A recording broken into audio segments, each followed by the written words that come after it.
नमस्कार किसान भाइयों, आपका स्वागत है। आज हम बात करेंगे धनिया की खेती के बारे में। तो हम बता दें किसान भाई, नवंबर महीने में अगर आप धनिया की खेती करते हैं तो 35 से 40 दिन में धनिया में बहुत अच्छा आमदनी कमा सकते हैं। तो देख सकते हैं किसान भाई, आज हम अपने खेत में क्लास कंपनी का धनिया की बुआई करने जा रहे हैं। तो हमारे यहाँ किसान भाई ऐसे धनिया लगाया जाता है जैसे हम लोग लाइनों में ना लगाकर, जैसे खेतों में बुआई करते हैं छींटकर, उस हिसाब से। तो देख सकते हैं ऐसे हम लोग धनिया की बुआई करते हैं। किसान भाई हम बता दें, नवंबर महीने में अगर आप धनिया की खेती करते हैं तो इसमें बहुत शुद्ध लाभ मिलता है। मान के चलिए 30 से 35 रुपये पर किलो के हिसाब से यह धनिया बिक जाता है। और किसान भाई जैसे इसमें बहुत ही कम खर्च, अगर आप 1 एकड़ या 1 बीघा में खेती करते हैं तो मान के चलिए 3 से 4 हज़ार में धनिया की बुआई हो जाता है और बहुत जल्द किसान भाई आमदनी आना शुरू हो जाता है। इसलिए हम कहेंगे अगर आप खेती किसानी करते हैं तो एक बार धनिया की खेती ज़रूर करें। तो अब हम बताएंगे धनिया में कैसे बुआई करें। तो किसान भाई पहले DAP आप अगर 1 एकड़ करते हैं तो 60 किलो DAP ले लें। पोटास उसमें मान के चलिए 10 से 15 किलो, या मिले तो डालिए, नहीं ना मिले तो ना डालें। नहीं 12, 32, 16 NPK भी डाल सकते हैं उसमें। जैसे NPK में पोटास की ज़रूरत नहीं होती है, अगर DAP डालते हैं तो उसमें पोटास की ज़रूरत होती है। इसलिए किसान भाई अगर आपके क्षेत्र के हिसाब से अगर जो अवेलेबल हो उस हिसाब से आप अपना उर्वरक डालें।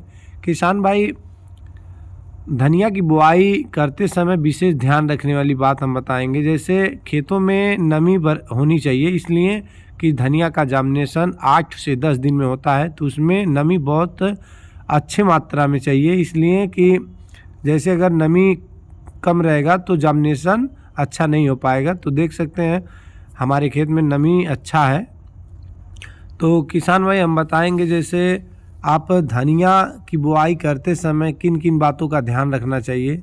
आप जैसे धनिया की बुआई कर लिए तो उसमें मेढ़ी जैसे जल जमाव ना हो। धनिया में अगर जल जमाव होता है तो धनिया सूख जाएगा या तो गलन रोग लग जाएगा, जैसे पौधे सड़ जाते हैं उस हिसाब से लगते हैं। तो किसान भाई आप लोग को हम बताएंगे जैसे 10 से 15 फीट पे एक मेढ़ी जरूर लगाएं कि जो जल निकासी में व्यवस्था उत्तम रख सके।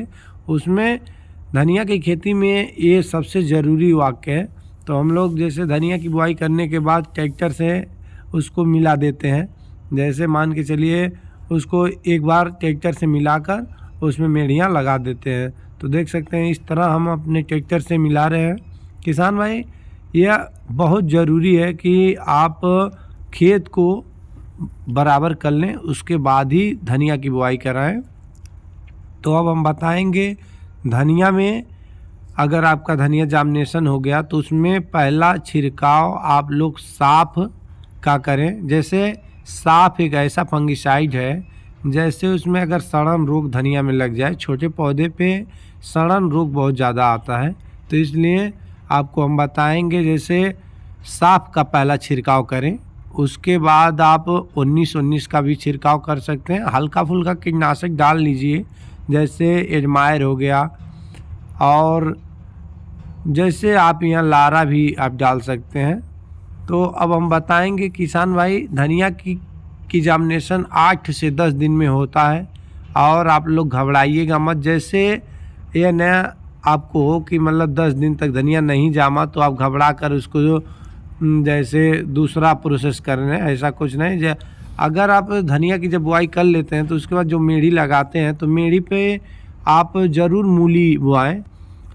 मूली लगाने का यह फ़ायदा होगा कि मेढ़ी जो बनाते हैं उस पर भी आपका जगह खाली नहीं रहेगा। तो देख सकते हैं इस तरह हमारे धनिया का जर्मिनेशन हुआ है। किसान भाई जैसे अभी बहुत ही कम समय में यह धनिया, मान के चलिए 15 से 20 दिन हुआ इस धनिया को।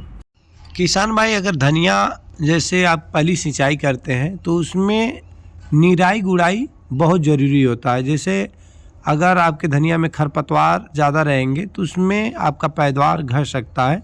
इसलिए धनिया को हमेशा निराई गुड़ाई समय पे करा दें। देख सकते हैं हमारे धनिया में एक भी जैसे खरपतवार नहीं है। ऐसे साफ सफाई रखने से क्या होता है कि धनिया में पैदावार बहुत अच्छा होता है, उसका पौधा मोटा होता है, तो मार्केट में उसका चॉइस बहुत ज़्यादा रहता है। तो इसलिए आपको हम यही बताएंगे, अगर धनिया की खेती आप करते हैं तो विशेष ध्यान रखने वाली ये सब बातें हैं। छोटी छोटी बातों पे अगर ध्यान रखेंगे तो उसमें आपको लाभ 100% निश्चित है। तो किसान भाई, जैसे अगर आपका धनिया तैयार हो गया तो उसको या तो लोकल बाज़ार में बेच दें या तो मंडियों में। जैसे उसमें अगर मंडी में आप सप्लाई देते हैं तो उसमें आपको अच्छा रेट मिलता है। जैसे मान के चलिए 3 से 4 कुंटल अगर लेकर जाते हैं तो अच्छा मुनाफा भी हो जाता है, अच्छा मार्केटिंग भी हो जाता है। इसलिए किसान भाई आपको बताएंगे धनिया की खेती एक बार ज़रूर करें। धन्यवाद।